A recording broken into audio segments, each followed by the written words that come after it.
6/4/2025 பாப்தாதாவின் முரளியின் ஸ்லோகம். தொடர்ந்து பாப்தாதாவின் புகழை பாடுங்கள், நீங்கள் நற்குணங்களின் சுரூபம் ஆகுவீர்கள். உலகத்திலே பல வகையான புகழ்ச்சிகளாலே கவரப்பட்ட மக்களும் அல்லது தங்களை பற்றி புகழ்ச்சி ஏற்பட வேண்டும் என்று நடந்து கொள்கின்ற மனிதர்களும் இருக்கின்றார்கள். அதனால்தான் உலகத்தில் இருக்கின்றவர்கள் அல்லது ஞானம் படித்தவர்கள் கூட சில வேளைகளிலே சக ஆத்மாக்கள் அவர்களுடைய திறமைகள் அல்லது அவர்களுடைய நற்பண்புகளாலே கவரப்பட்டு அந்த ஆதிக்கத்துக்குள்ளே கூட செல்கின்றார்கள். நாம் எந்த சகவாசத்தாலே நிறமூட்டப்படுகின்றோமோ நாம் அவ்வாறே வருகின்றோம். அதாவது ஆங்கிலத்திலே கம்பெனி கலர்ஸ் என்று சொல்வார்கள். ஒருவர் ஒரு தீயவருடைய சகவாசத்தை வைத்திருக்கின்ற பட்சத்திலே அவரை போலவே ஆகிவிடுகின்றார். வாழ்க்கையில் அவருக்கு எந்த ஒரு தீய பழக்கமும் இல்லாவிட்டாலும் தொடர்ந்தும் அவருடைய சகவாசத்திலே இருக்கும் பொழுது இயல்பாகவே அவர் அந்த பழக்கத்தை தானும் எடுத்துக்கொள்கின்றார். அவ்வாறே எதை நம்முடைய கண் பார்க்கின்றது, எதை நம்முடைய புத்தி சிந்திக்கின்றது, என்ன எண்ணங்கள் உருவாகின்றன என்பது அனைத்தும் எங்களுடைய உள்ளார்த்தமாக நாங்கள் இதை எடுத்துக்கொள்கின்றோம் என்பதிலேயே தங்கியிருக்கின்றது. இதை அகக்கண் என்று சொல்வார்கள். ஆகவே நாம் எப்பொழுதும் எங்களுடைய அகக்கண்ணிலே பாபாவை பார்க்கின்ற பொழுது அவர் எனக்கு கொடுத்த பேறுகளை நினைத்து அதற்கு நன்றிகளை செலுத்தும் பொழுது, அவரையே நாம் புகழும் பொழுது இயல்பாகவே அந்த நல்ல குணங்கள் எல்லாம் எங்களை வந்தடைகின்றது. ஏனென்றால் நாங்கள் யாரை பார்க்கின்றோமோ, யாரை புகழ்கின்றோமோ அவரை போலவே ஆகிவிடுகின்றோம்.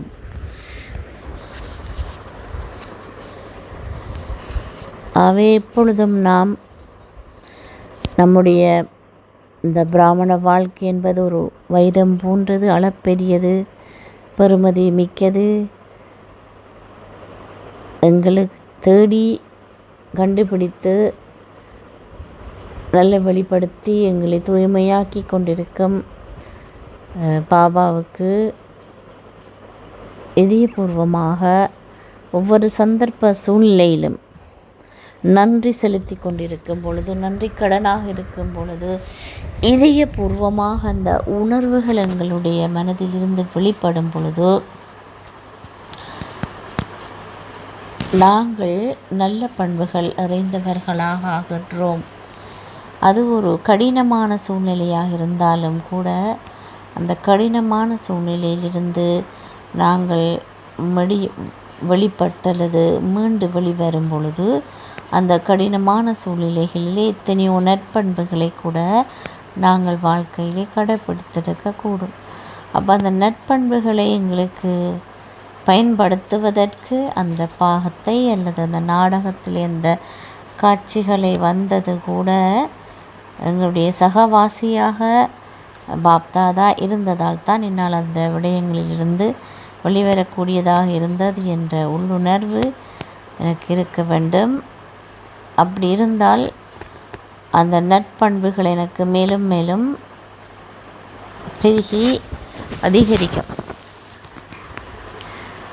சாதாரணமாக இருக்கும் பொழுது, இறைவனின் சகவாசம் இல்லாமல் இருக்கும் பொழுது சிறப்பியல்புகள் இருந்திருக்கக்கூடும். ஆனால் அந்த சிறப்பியல்புகள் ஆசீர்வாதங்களை பெற்று தருவதற்கோ அல்லது அது பல மடங்காக அதிகரிப்பதற்கோ இறைவனின் சகவாசம் இல்லாமல் அது சாத்தியமில்லை.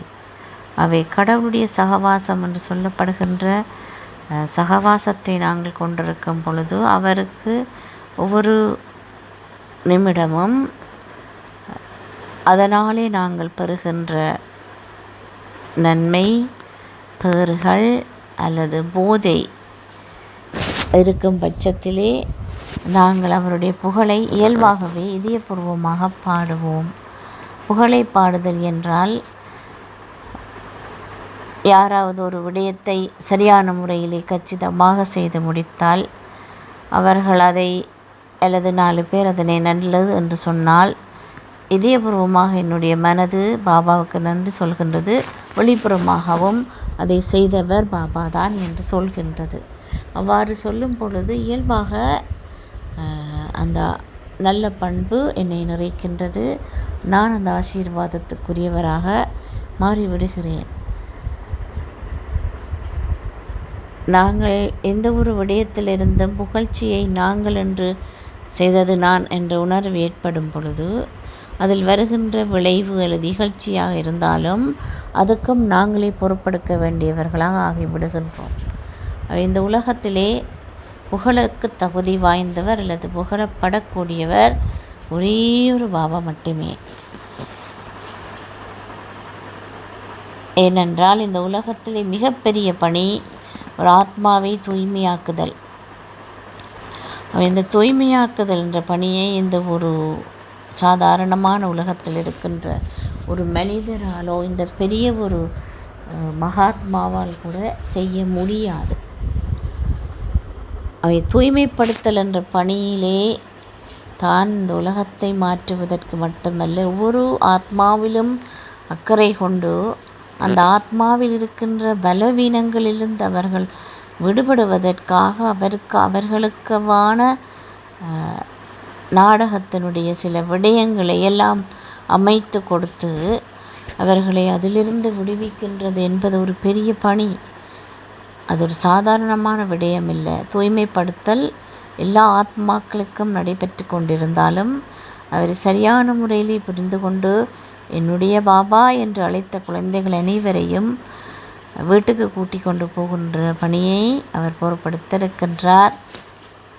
ஆகவே அந்த நாடகத்திலே அவ்வளவு ரகசியங்களையும் படைத்து வச்சு அதுக்குள்ளே இருந்து ஒவ்வொரு குழந்தையை மீட்டெடுத்து கொண்டு போகின்ற அந்த நிகரான செயல் யாருக்குமே செய்ய முடியாத ஒரு செயல்.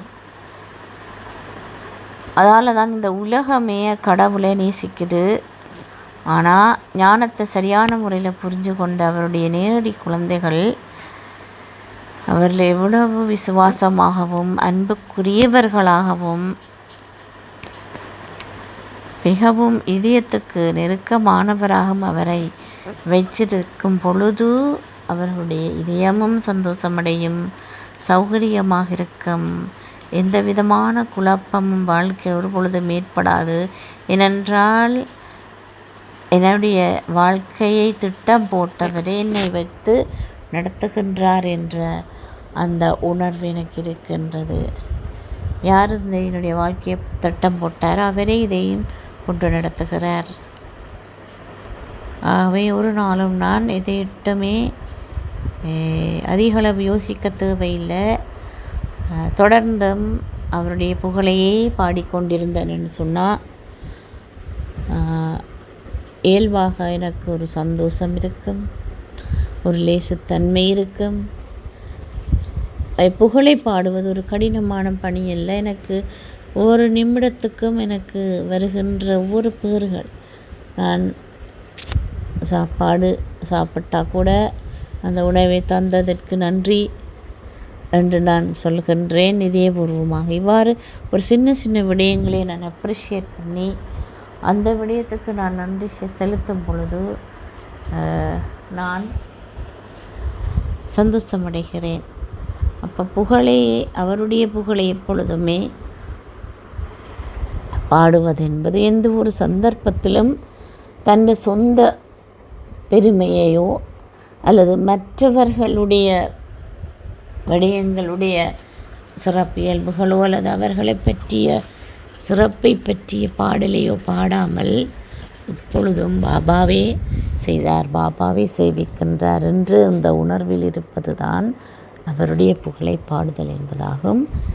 நிச்சயமாக அவரின்றி எதுவும் நடக்காது. ஆகவே இந்த உண்மையான ஆழமான நம்பிக்கையுடன் யார் அதை வெளிப்படுத்துகின்றார்களோ அவர்கள் இயல்பாகவே நற்பண்புகளாலே நிறைந்திருப்பார்கள்.